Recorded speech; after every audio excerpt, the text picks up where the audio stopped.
Gudoomiyaha gobolka Banaadir ahna duqa Muqdisho ayaa waxa uu sheegay in go'aan ay ka soo saareen xoolaha dhex jooga gudaha magaalada Muqdisho kuwaasi uu sheegay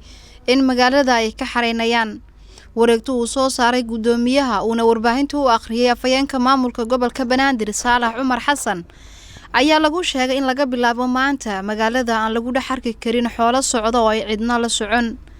wareegtada ayaa sidoo kale lagu sheegay in xoolaha dhex socda magaalada ay sababi karaan arrimo ay ka mid yihiin caafimaad darro isla markaana xoolihii lagu arko magaalada dadkii lahaa la ganaaxi doono ugu dambeyntii waxa uu maamulka gobolka Banaadir uu sheegay in xoolaha baadida ay magaalada laga qabto la geyn doono xarunta baadi qabka ee dawladda hoose ee Xamar wareegtada uu soo saaray gudoomiyaha gobolka Banaadir ahna duqa Muqdisho Cumar Filish ayaa warbaahinta waxa uu akhriyay afayeenka maamulka gobolka Banaadir Saalax Cumar Xasan wuxuu maalintii shalay ahaa xariga ka jaray xarunta baadi qabadka dawladda hoose ee Xamar iyadoo laga duulayo sidii loo dardargelin lahaa shaqooyinka loogu talagalay xaruntaasi waxa uu gudoomiyaha soo saaray wareegto ku aadan qabashada iyo ganaaxa xoolaha baadida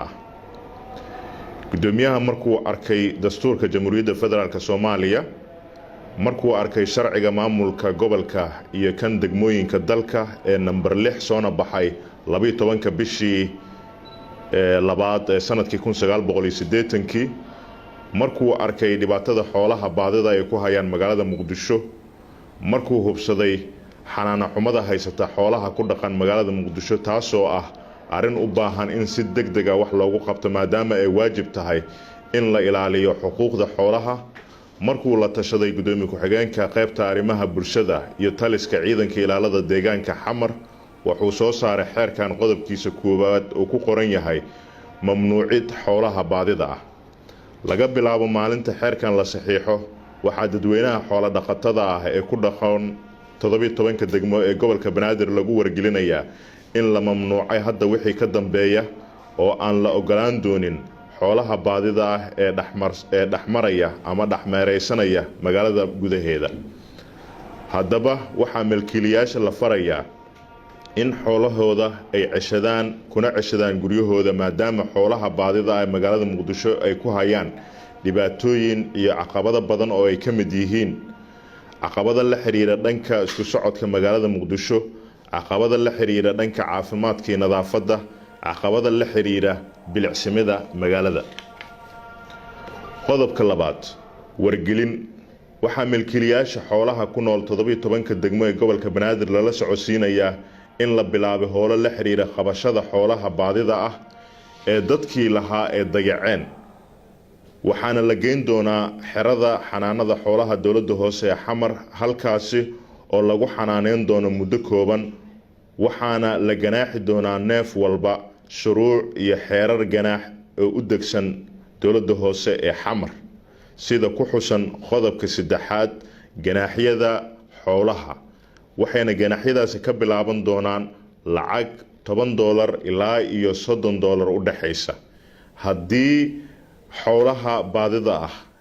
ee magaalada Muqdisho laga qabtay mar koobaad la qabto mar labaad la qabto marka saddexaad maamulka gobolka Banaadir waxa uu ka gaari doonaa go'aamo muddada haynta xoolaha baadida ah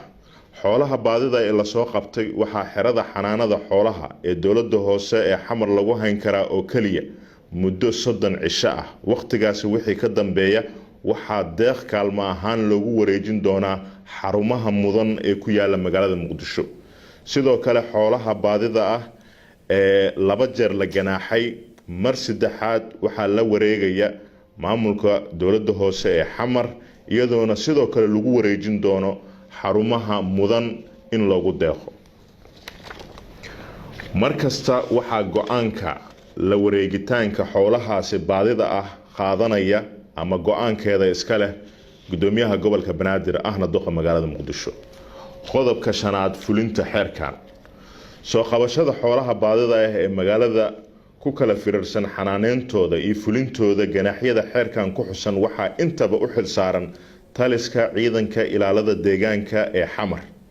sidoo kalena dhammaan hay'adaha ku qoran warqadani ee sida tooska ugu socoto oo ay ka mid yihiin taliska ciidanka ilaalada deegaanka xamar, taliska qaybta guud ee booliska gobolka Banaadir, taliska qaybta nabad sugidda gobolka Banaadir waxa ay dhamaantooda fulin doonaan qorshahan ku aadan xoolaha baadida ah ee magaalada gaafureegaya. Qodobka shanaad, ogeysiis si dadweynaha xoolo dhaqatada ee ku nool magaalada Muqdisho aysan kadis ugu noqonin. Waxa xeerkan laga baahin doonaa warbaahinta dalka muddo 7 maalmood ah si ay bulshada ula socdaan. Muddadaasi 7 maalmood kadib ahna waxa si toos ah u dhaqan galaya xeerkan uu saxiixay gudoomiyaha gobolka Banaadir ahna duqa magaalada Muqdisho. Saudi Xaaji Maxamed, Galmudug TV.